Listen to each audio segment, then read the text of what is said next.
Good morning. I have some quick time before I do my photo shoot I have scheduled this morning for some business headshots. Um, so, Sergeant Major, Command Sergeant Major Johnson, my first sergeant when I deployed my second time to Iraq. I have a few fond memories of him. The first one being me coming to the company with 1 month left to deploy. So I didn't do any of the train up before that.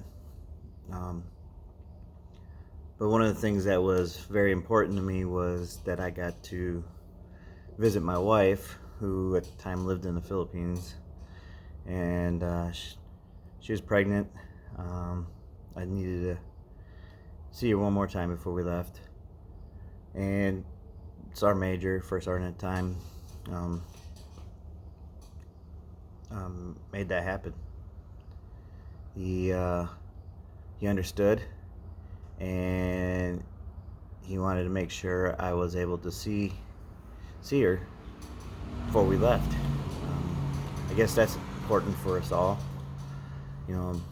All of us grown to deploy. The uncertainty of what's going to happen. I also knew the first time I went there, I was in Iraq.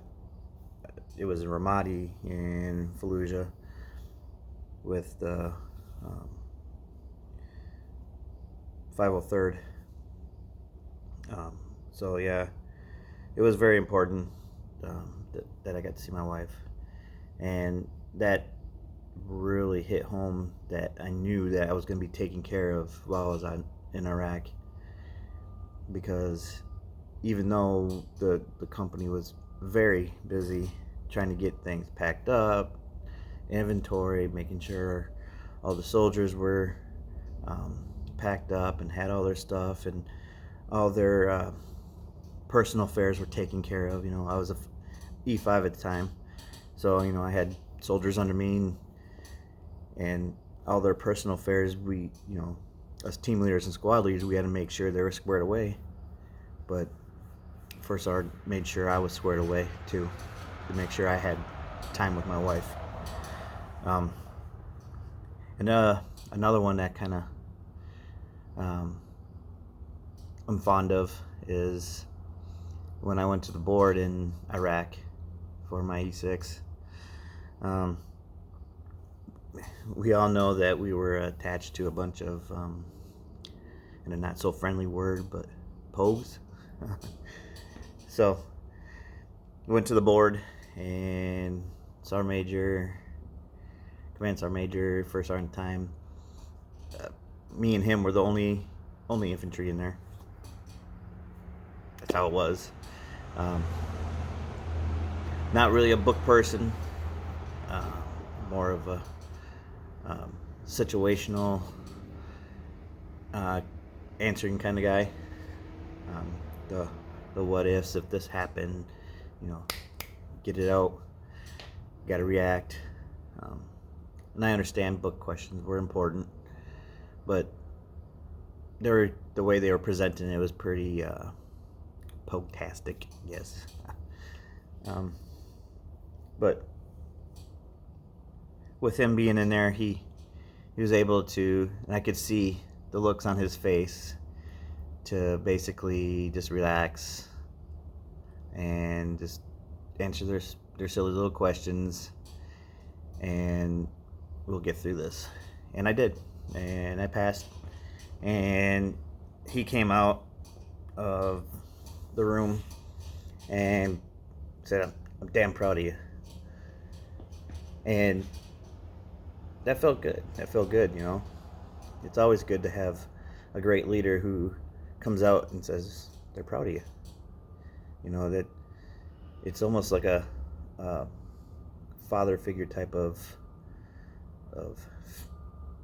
praise, and getting that praise, it felt really, really good.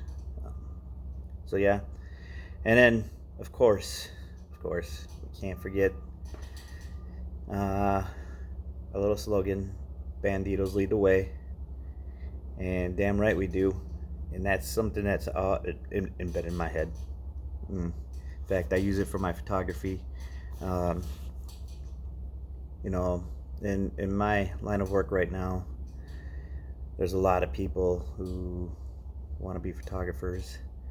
Um, it's getting a lot easier for them, but hey, yeah, I always keep in the back of my head, banditos lead away, and I make sure I do. And I'm getting pretty well known around my area, especially for my school.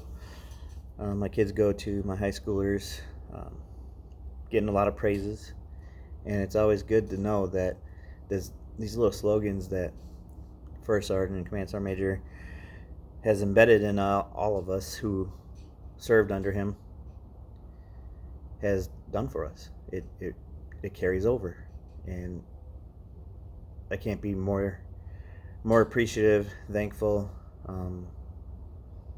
happy that I've served with people like Command Sergeant Major Johnson. Thank you for what you've done for most of us, and I know even those who we've lost contact with, we would always be there for each other. Thank you guys.